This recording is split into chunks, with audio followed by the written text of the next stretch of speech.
Hi guys, welcome to today's video.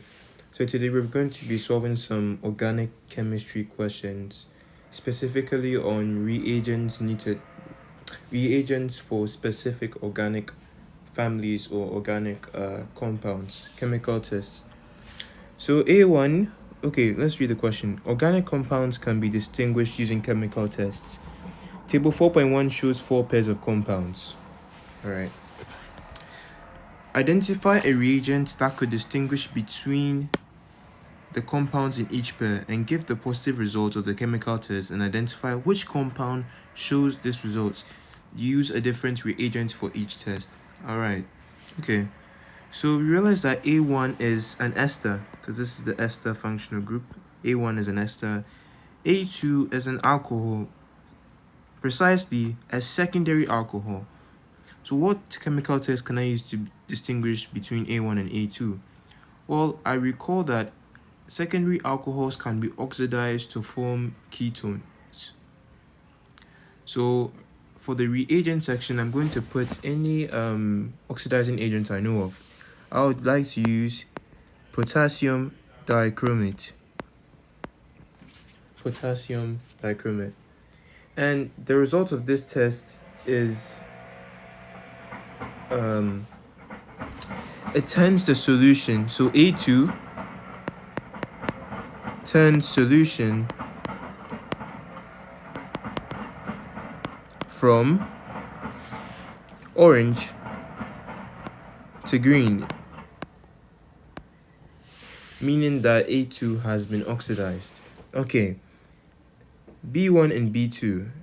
B1, this is a methyl ketone, CH3. This is a methyl ketone. This is the CH3 and the methyl end. And this is an ester. Now, to test for methyl ketones and secondary alcohols, we use the iodoform test. So the reagent is going to be alkaline iodine. Alkaline iodine. Alright, alkaline iodine. And its aqueous state. So I'm going to use alkaline iodine.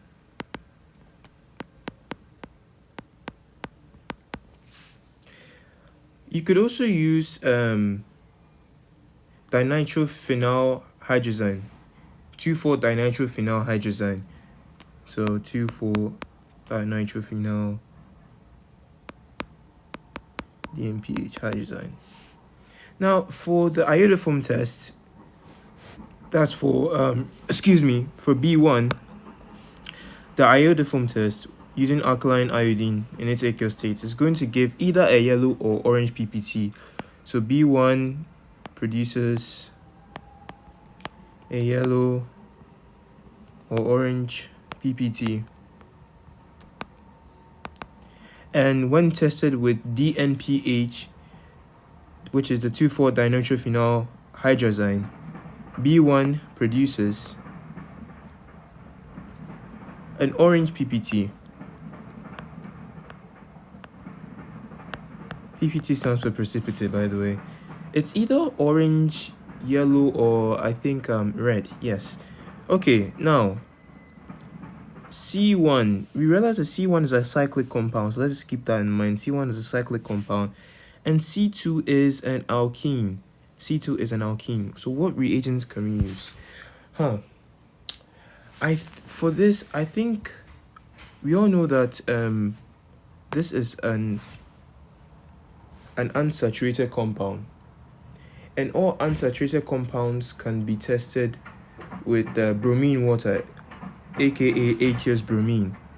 So for this, we're going to test for C2. So the reagent we're going to use is bromine water.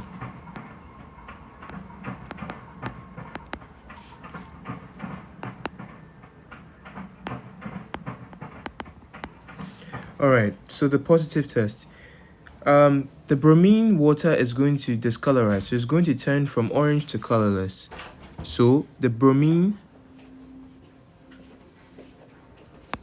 water discolorizes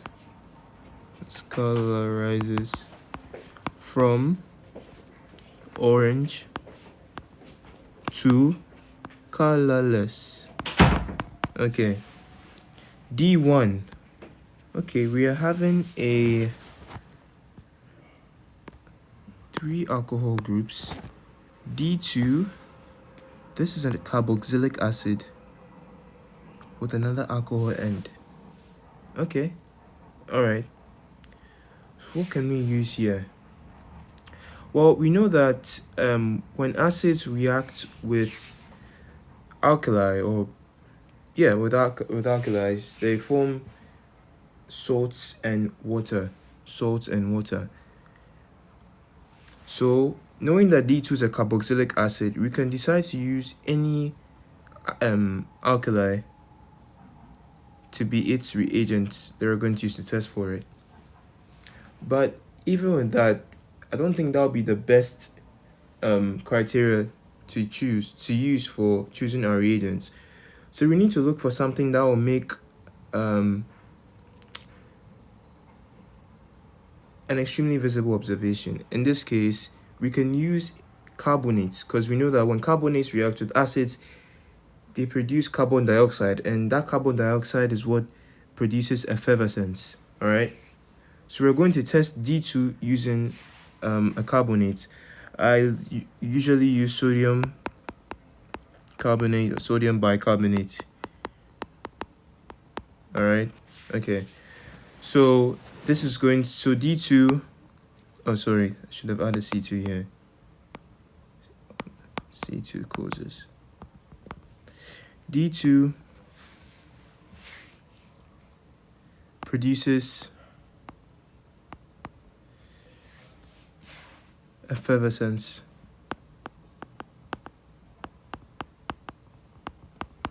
All right, that's it. Okay, Tolling's reagent. Tolling's reagent is used to test for aldehydes, and a positive test with Tolling's reagents is a silver mirror precipitate.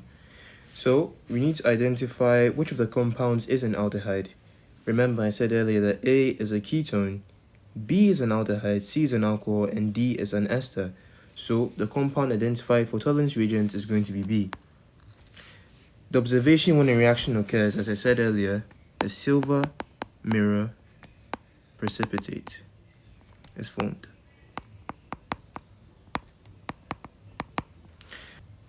Alright, alkaline solution of iodine. So this is the iodoform test that we spoke about earlier in the previous question.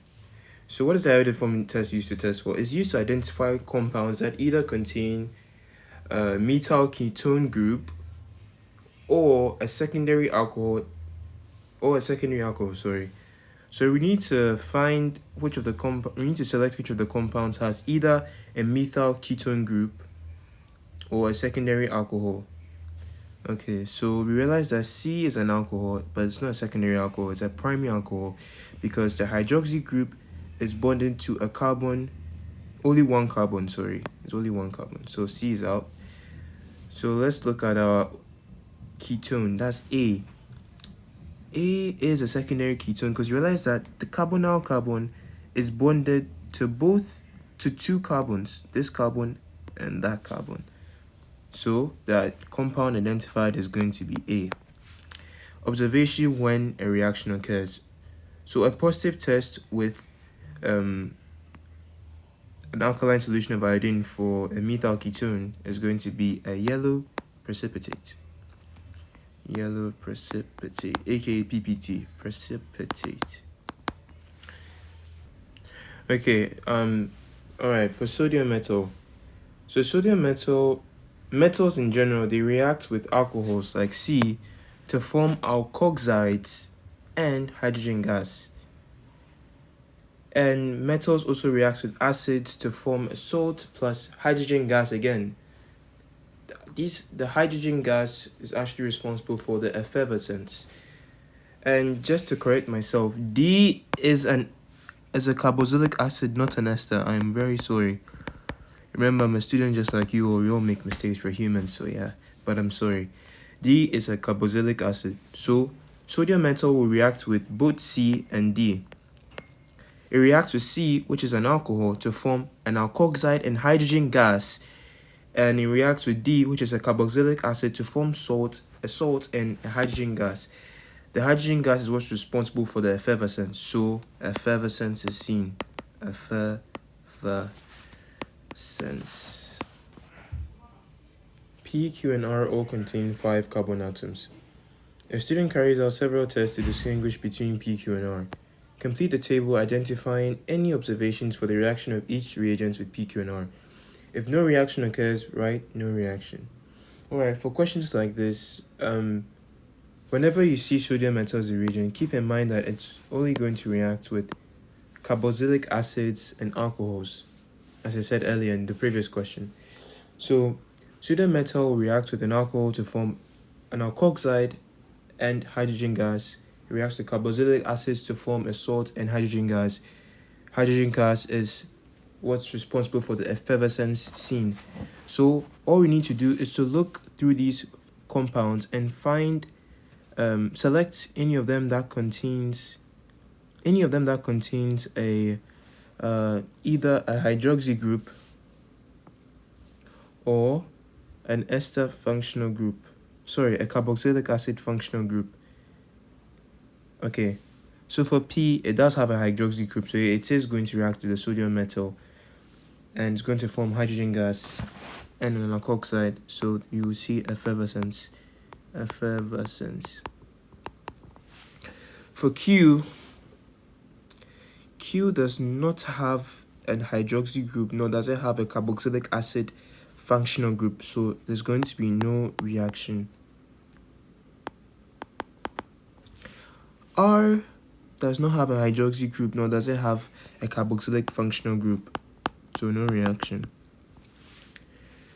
Okay. Alright.